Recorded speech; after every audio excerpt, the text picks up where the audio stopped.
Quando divenne re, Giosia aveva 8 anni. Regnò 31 anni a Gerusalemme. Sua madre di Boscat si chiamava Jedidà, figlia di Adaiah. Fece ciò che è retto agli occhi del Signore, seguendo in tutto la via di Davide, suo padre, senza deviare né a destra né a sinistra. Così inizia nel secondo libro dei Re, al capitolo 22, il racconto delle vicende del re Giosia. Vogliamo prendere in considerazione questo personaggio che vive circa 100 anni dopo Ezechia ed è un suo pronipote, sempre della dinastia di Davide.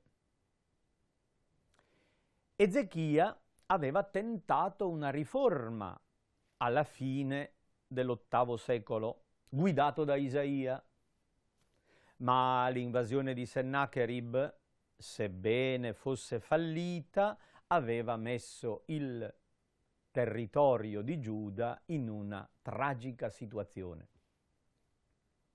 I campi pieni di pietre, gli alberi da frutto tagliati, i pozzi contaminati, infettati, quindi inutilizzabili. Fu carestia. Fu una situazione di autentico disastro. Alla morte di Ezechia era morto anche il profeta Isaia, divenne re Manasse, figlio di Ezechia, ma di tutt'altra pasta, uomo assolutamente disinteressato alle questioni religiose, segnò una gravissima decadenza. Regnò molto a lungo e quindi la situazione religiosa di Giuda peggiorò e anche quella economica e amministrativa andò peggiorando. Morto Manasse, divenne re suo figlio Amon, che fu eliminato da un colpo di stato fatto a corte. Ma non cambiò dinastia. Venne messo sul trono un bambino, il figlio di Amon, che aveva appena 8 anni. Probabilmente furono uomini di corte che eliminarono il re, lo sostituirono con il figlio bambino, in modo tale di riprendere in mano il controllo della situazione. E di fatto il giovane re Giosia crebbe con una mentalità religiosa. Fu formato alle antiche tradizioni del popolo di Israele e divenne organizzatore di una nuova grande riforma. Giosia passa alla storia come il re buono, il re devoto, il re riformatore. A corte ci sono dei personaggi importanti che vogliono recuperare le antiche tradizioni del popolo. 100 anni prima, i profughi del Regno del Nord avevano portato a Gerusalemme molte tradizioni. A Gerusalemme ce n'erano altre. Si erano composti dei libri, scritti dei trattati. Era stata composta buona parte dei libri che diventeranno la nostra Bibbia. Ma nei anni oscuri di Manasse tutto questo era finito in soffitta, dimenticato, trascurato. Addirittura il Tempio era poco usato, non più restaurato, fatiscente. Il giovane Giosia, guidato dai suoi consiglieri fortemente religiosi, intraprende un'opera di restauro. E mentre restaurano il Tempio, fanno delle scoperte. Sentiamo il racconto del secondo libro dei Re. Nell'anno 18° del re Giosia, era diventato re nel 640, quindi il 18° anno è il 622. Ormai non ha più 8 anni, ne ha 18 di più, quindi 26. È ancora giovane, ma è un uomo adulto, ormai maturo e deciso. Il re mandò Safan, scriba, nel tempio del Signore, dicendo: sali da Chelchia, sommo sacerdote, perché metta assieme il denaro depositato nel tempio del Signore. Lo si dia in mano agli esecutori dei lavori, sovrintendenti al tempio del Signore. Costoro lo diano agli esecutori dei lavori che sono nel tempio del Signore per riparare le parti danneggiate del tempio, ossia ai falegnami, ai costruttori, ai muratori, per l'acquisto di legname e pietre da taglio per riparare il tempio. Tuttavia non si controlli il denaro consegnato nelle loro mani, perché lavorano con onestà. Giosia si fida, decide di investire il patrimonio del Tempio per un restauro. C'è bisogno di un grosso lavoro. Giosia, quasi come un novello Salomone, riorganizza il Tempio. Il sommo sacerdote Chelchia disse allo scriba Safan: ho trovato nel Tempio del Signore il libro della legge. Safan, lo scriba, sarebbe il primo ministro. È l'uomo che governa. Scriba, quindi, è un titolo onorifico, non dice semplicemente che sa leggere e scrivere, ma è il grande saggio, è il sapiente che sa amministrare. Safan è il capo laico dell'amministrazione. Chelchia è il capo religioso. I due sono delegati dal re per riorganizzare il tutto. In questo lavoro avviene una scoperta. Il sommo sacerdote Chelchia trova nel Tempio il libro della legge. Pesiamo bene queste parole perché sono rivelatrici di una situazione. Il sommo sacerdote non sapeva della esistenza di questo libro. Di che cosa si tratta? Che cos'è il libro della legge trovato? Gli studiosi moderni ritengono che si tratti del nucleo più antico del Deuteronomio. Non l'intero libro del Deuteronomio, tantomeno tutto il Pentateuco, ma la parte centrale del Deuteronomio, i capitoli 12-26, il cosiddetto Codice Deuteronomico, che era stato portato dai profeti del nord 100 anni prima. Probabilmente era stato ricopiato e era servito per la riforma di Ezechia. Ma morto quel re, tutto finì e quel libro venne messo via e le nuove generazioni non sapevano nemmeno della sua esistenza. Il sommo sacerdote Chelchia lo scopre mettendo in ordine, facendo pulizia. Nella biblioteca del Tempio, nell'archivio, emerge questo testo. Non è un libro come i nostri, non era rilegato in questo modo, era un rotolo, come tutti i libri nell'antichità. Un grande rotolo di pergamena o di papiro con un testo scritto. Infatti, il nucleo del Deuteronomio nella parte centrale, proprio il cosiddetto codice, inizia con la formula: questa è la legge che il Signore diede.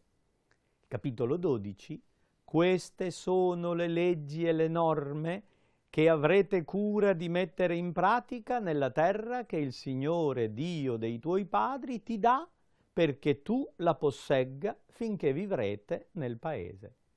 Comincia proprio con l'indicazione: questa è la legge che il Signore dà perché Israele possa conservare il possesso della terra. Il sommo sacerdote Chelchia trova questo rotolo, comincia a leggerlo e lo chiama la legge del Signore. È il libro della legge. Ed è un libro che dice: qui ci sono le condizioni per conservare la terra, altrimenti la terra si perde. Chelchia diede il libro a Safan, che lo lesse. Lo scriba Safan quindi andò dal re e lo informò dicendo: i tuoi servitori hanno versato il denaro trovato nel tempio, l'hanno consegnato in mano agli esecutori dei lavori, sovrintendenti al tempio del Signore. Poi lo scriba Safan annunciò al re: il sacerdote Chelchia mi ha dato un libro. Safan lo lesse davanti al re. Non è un libro molto lungo, è un testo che si può leggere nel giro di un'ora. Lo ha letto già Safan, adesso lo presenta al re e glielo legge. Udite le parole del libro della legge, il re si stracciò le vesti.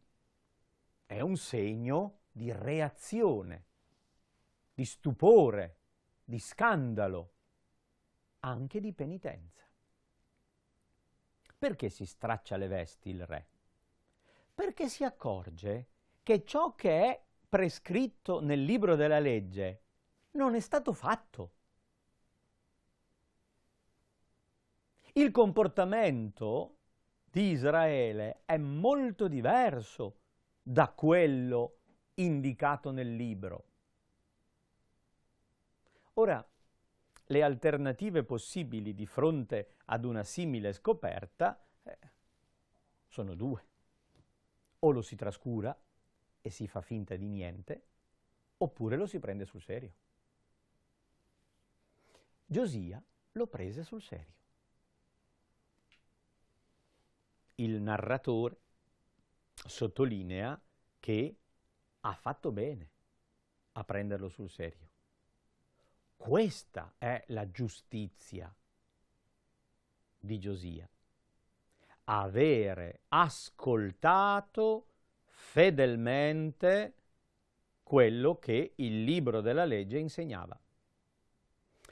È una scoperta della Bibbia, è interessante. La Bibbia racconta la scoperta di una parte di sé.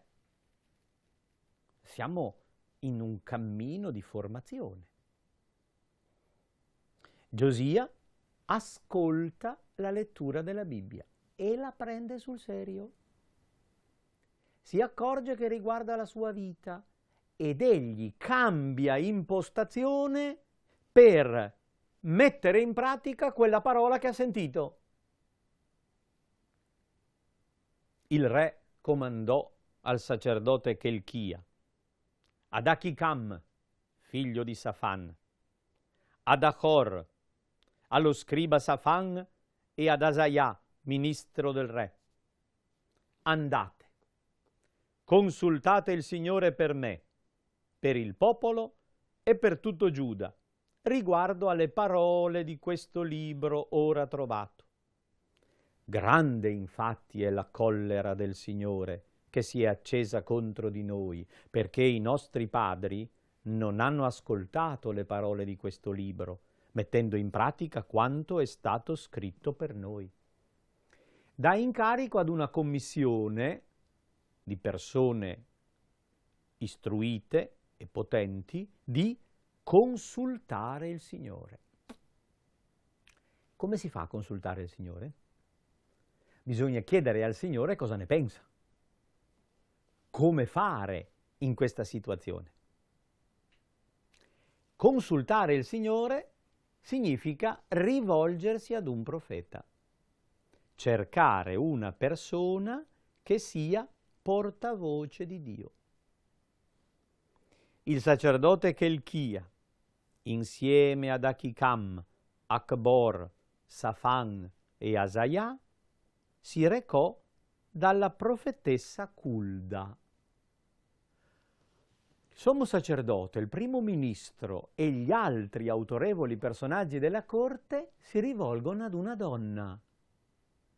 Vanno a parlare con Culda, moglie di Sallum, figlio di Tikva, figlio di Carcas, custode delle vesti.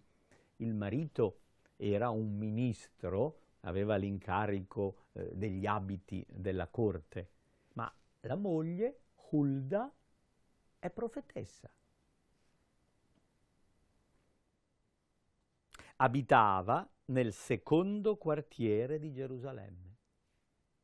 Essi parlarono con lei ed ella rispose loro: «Così dice il Signore Dio di Israele: riferite all'uomo che vi ha inviati da me.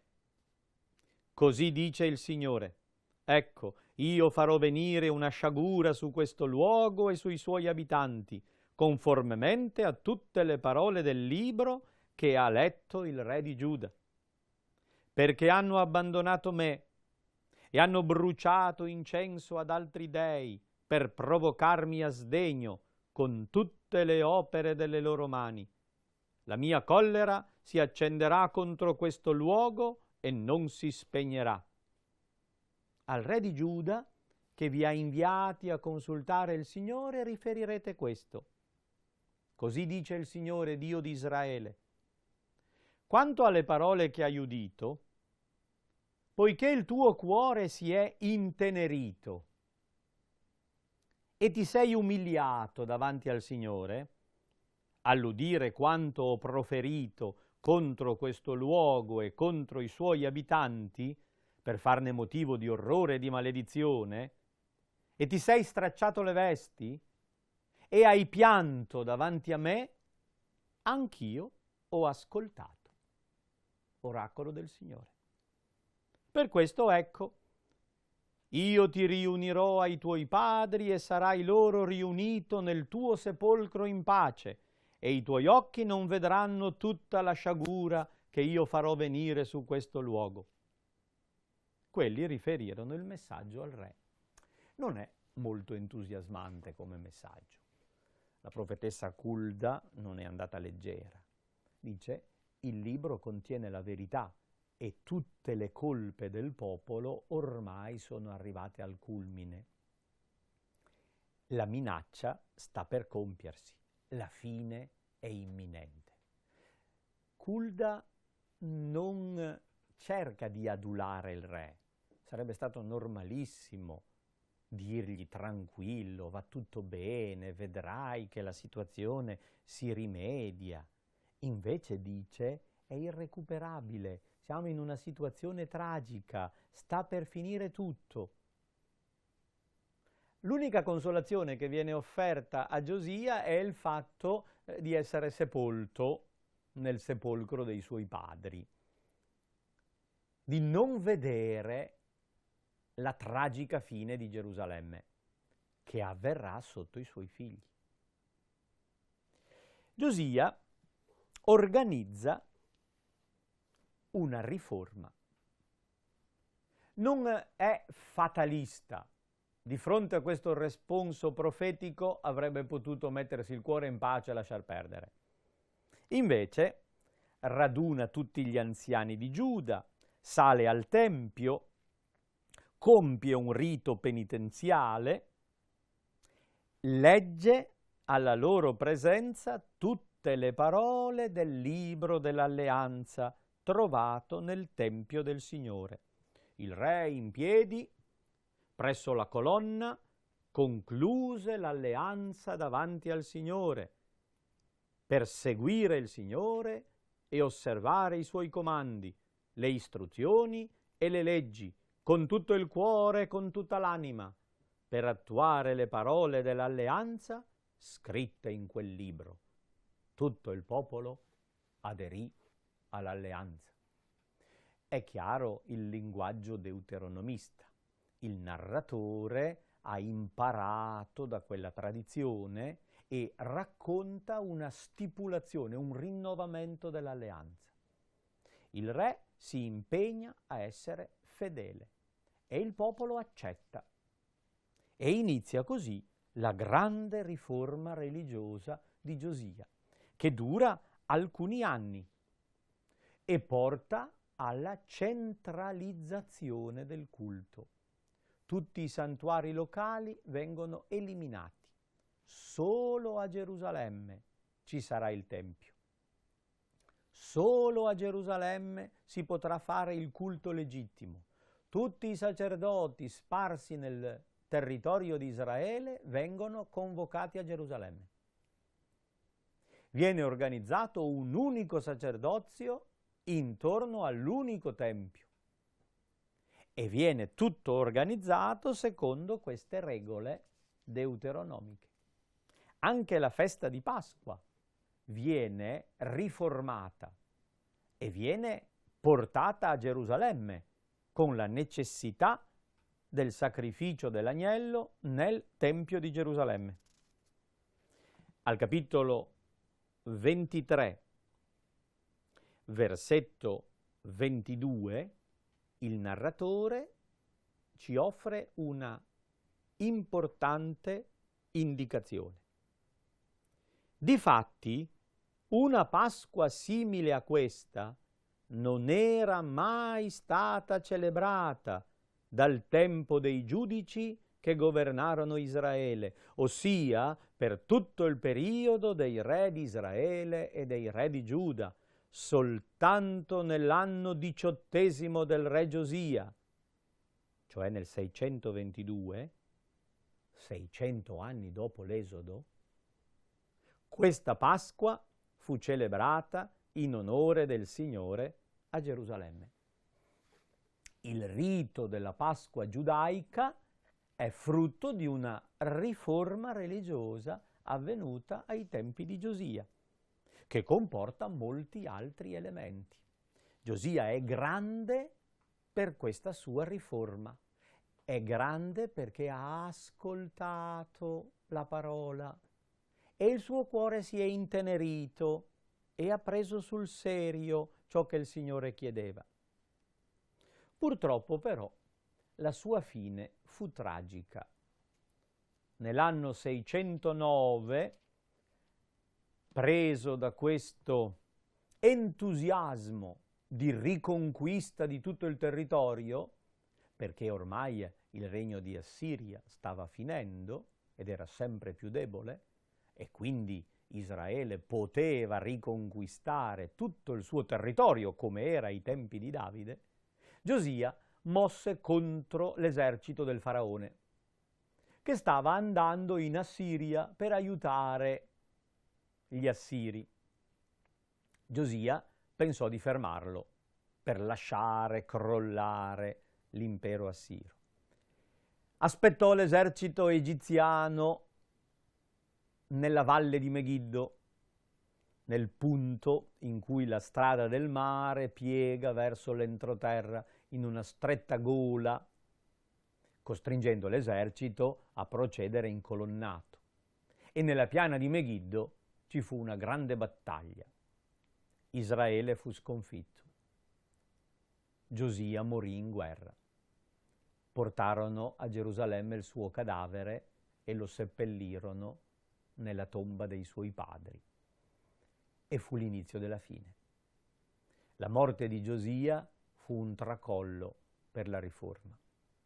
Fu una grande delusione religiosa, perché il santo re, il re fedele, il re buono, che aveva ascoltato il Signore, morì in battaglia. E quella morte del re Giosia, che ha lo stesso nome di Gesù, divenne un elemento significativo. È l'unto, il consacrato di Dio, che è morto nella grande battaglia e diventa un annuncio nuovo di una strada diversa con cui Dio interviene a salvare il suo popolo. Dopo Giosia sarà la tragedia e con i figli di Giosia Gerusalemme verrà conquistata e distrutta dai babilonesi. Finito il pericolo assiro, ne arrivò subito un altro e i babilonesi fecero finire una parte della storia, ma non era veramente la fine. In quel disastro Dio progettò un nuovo inizio.